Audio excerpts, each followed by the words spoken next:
Pakinggan po natin ito para sa mga nag-aabang mamaya ng mangyayari. Ito. Ilalaan ng Senado ang sesyon nito bukas para talakayin ang ruling ng Korte Suprema sa impeachment ni VP Sara. Sa kabila yan ng motion for reconsideration na inihain sa SC ng Kamara.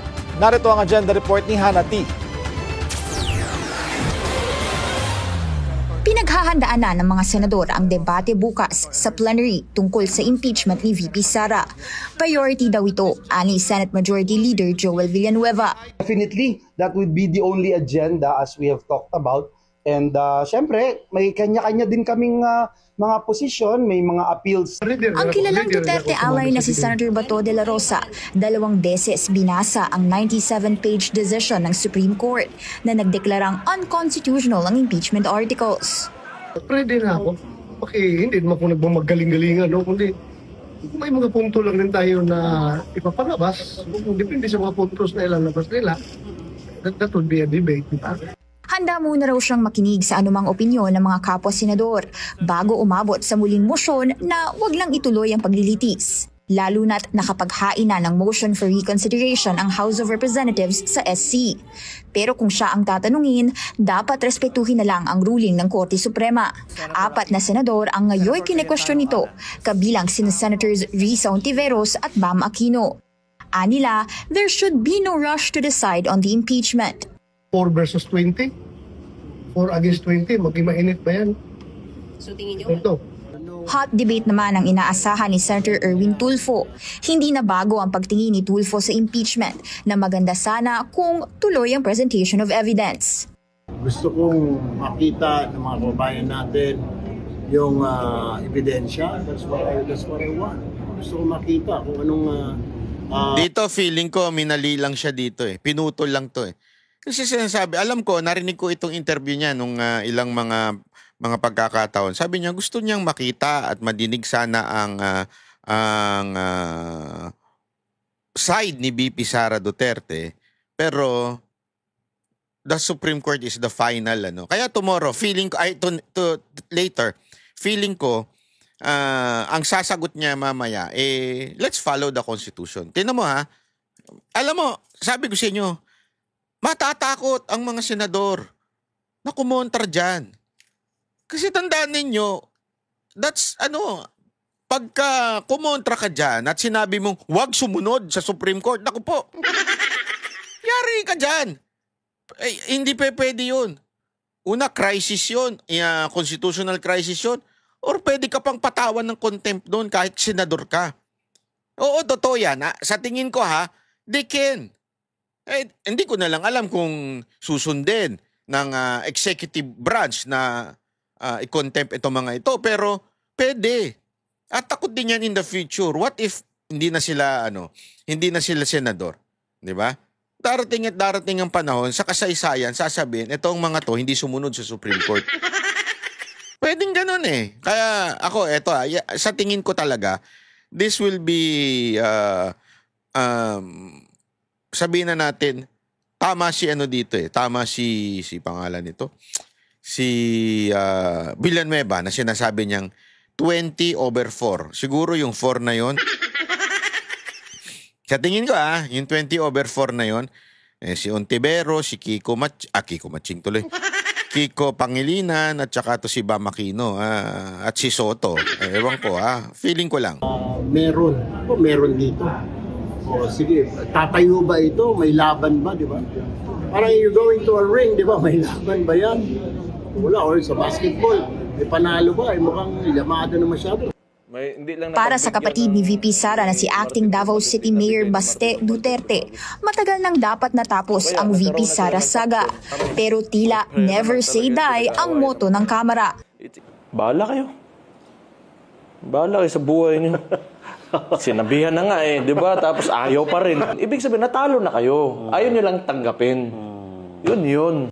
Sa kabila naman ng pag-push ng Senado sa transparency at accountability na una nang sinabi ni Senator Win Gatchalian, pansamantalang ipinagbawal ng Senado ang pagpapasok ng media sa loob ng plenary hall bukas. Anila, that's to make room for guests or visitors. Pero agaran itong inaksyonan ni Ontiveros. Para sa madami nating mga kaibigan sa media, parang hindi sila pinapahintulutan sa session hall, taliwas po sa tradisyon at nakasanayan. Hindi, alam mo, ang gulo lang kasi. Kasi isipin mo ha, eto. Una-una, televised naman yan. I'm sabihin na, sorry, not televised, online. Ibig sabihin, live naman po yan, online. Yang debate na yan, siguradong lalabas naman yan online. Bakit pa kailangan lahat ng media na andyan? Di ba? Online naman, napapanood mo naman. Ang problema kasi dyan, marami ang balita ko, napakaraming guests na pupunta mamaya. Sobrang dami daw na nagkakaubusan na kanya-kanya, supporter ni VP Sara Duterte, mga teroristang komunista, mga naandyan daw, at saka ng ilang mga dilawan pinklawan. Yeah, kasi kanya-kanyang, remember, may kanya-kanyang guest list ang bawat senador. So, paano mo ma-accommodate? Hindi mo naman pwedeng sabihin na, i-accommodate lang natin yung guest ng mga Duterte. Hindi naman natin pwedeng sabihin na yung guest lang ng mga komunista ang i-accommodate natin. O baka naman na, guest lang ng mga pinklawan at dilawan na i-accommodate. Hindi pwede. Isipin mo, 24 sila. 24 magpapasa ng listahan yan. Pag nagpasa ng listahan lahat yan at gustong ma-witness, di ba? Hindi na kakasya sa loob. Maliit lang po kasi yan eh. Maliit lang po ang, hindi po yung katulad ng sa kamera. Mas malaki, di ba? Yung kanilang plenary. Dito, maliit lang ho talaga ito. Sobrang liit lang at siguro less than 200 lang ang pwedeng pumasok dyan. I don't know kung tama yung bilang ko. Maybe 100 o 150, ganun. Ganun lang po ang pwedeng. Kung papapasukin mo media, wala nang guest. Yung media naman, pwede naman sila sa labas mag-interview ng mga senador para hindi maingay, hindi magulo. Kasi minsan, nag-i-interview habang may nangyayari. So para hindi magulo, doon kayo sa labas. Kung gusto nyo naman papanood, kasi may mga issue na kesyo daw walang transparency, mga gunggong. Yung walang transparency, naka-online yan. At saka yung mga guests, marami nga dyan, mga vlogger, sigurado magbibideo, hindi naman sila pagbabawalan. Ang punto lang dyan, para mapagbigyan ng lahat ng guests. May magtatampo dyan pag hindi mo na pagbigyan. Paglilinaw ni Senate President Chis Escudero, reporters can as they usually do. Sa 10,000 sunod Ikaw mag-point of order.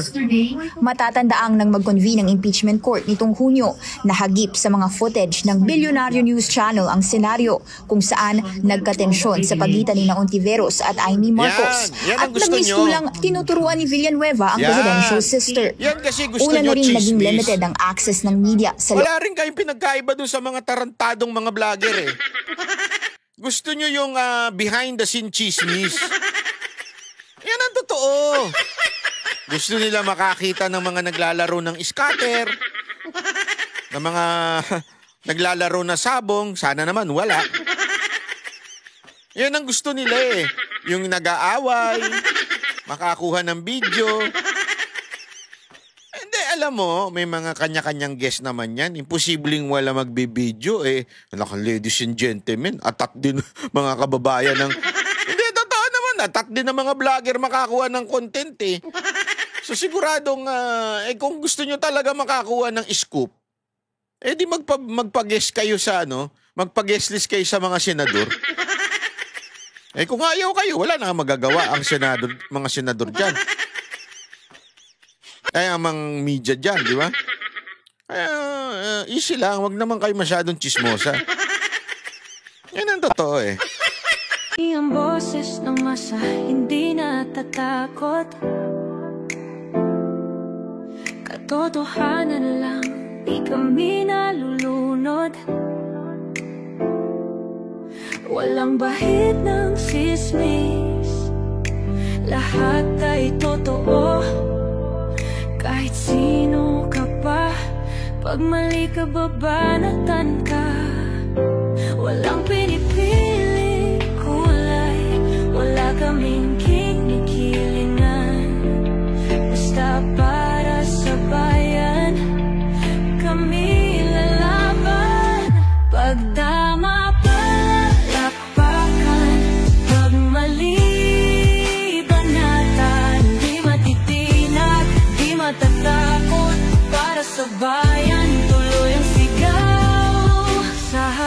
ng kamera, walang halong takot.